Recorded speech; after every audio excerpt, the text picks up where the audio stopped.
আসসালামু আলাইকুম। আমার মনে হয় পৃথিবীর সকল মুসলিম ছেলেরা একটা দিনে রাত দিন কাজ করেও ক্লান্ত হয় না। আশা করি আপনারা বুঝতেই পেরেছেন আমি কোন দিনের কথা বলছি।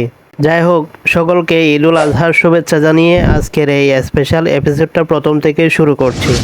আমাদের বাড়িতে ঈদের জামাত ছিল 7টায়, তাই ঈদের দিন ভোর 6:30 পাঞ্জাবি পরে বাড়ির ছেলেদেরকে নিয়ে ঈদগাহের উদ্দেশ্যে রওনা দিই। ঈদের দিন মসজিদের পরিবেশটা সুন্দর দেখাচ্ছিল, আর মসজিদের নিচের তলা কানায় কানায় পূর্ণ হয়ে গিয়েছিল। যথারীতি ঈদের সালাদ শেষ করে আমরা কোরবানির পশুগুলোকে প্রস্তুত করি কোরবানির জন্য। এবার আমাদের উঠোনে মোট 3টি ছাগল ও একটি গরু কোরবানি করা হয়েছে। এর মধ্যে একটি গরু ও একটি ছাগল আমাদের পক্ষ থেকে কোরবানি হয়েছিল। গরু ছাগলগুলোকে আল্লাহু আকবার দেওয়ার পর যার যার মতো নাস্তা করে সবাই কাজ শুরু করে দিই। কেউ তো প্রফেশনাল ছিল না, কিন্তু ওই দিন এক একটার কাজের গতি দেখে ওদের প্রফেশনাল মনে হচ্ছিল। এবছর আমিও চামড়া ছেলানোর কাজে হাত দিয়েছিলাম। প্রথম অবস্থায়ও পারফরমেন্স ভালোই ছিল।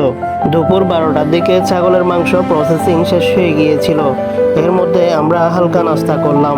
এর সাথে আমার ছোট ছোট কাজিনদের সাথে দুষ্টামিও করছিলাম। সত্যি বলতে তারাও এই কাজগুলোকে এনজয় করছিল। গরুর মাংসগুলো তখনও প্রসেসিং হচ্ছিল।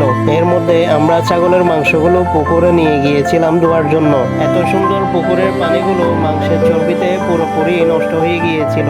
মাংস ধোয়া শেষ করে আমরা বাসায় চলে আসলাম। মাংসগুলো ম্যারিনেট করার দায়িত্ব পড়লো আমার উপর। তাই প্রয়োগ করা মশলাগুলো খুব যত্ন করে মাংসের সাথে মিক্স করে নিলাম। যেহেতু লাকড়ির চুলাতে রান্না করা হচ্ছিল, সেহেতু ঘন্টাখানিকের মধ্যে খুব সুন্দর করে রান্নাটা হয়ে গিয়েছিল।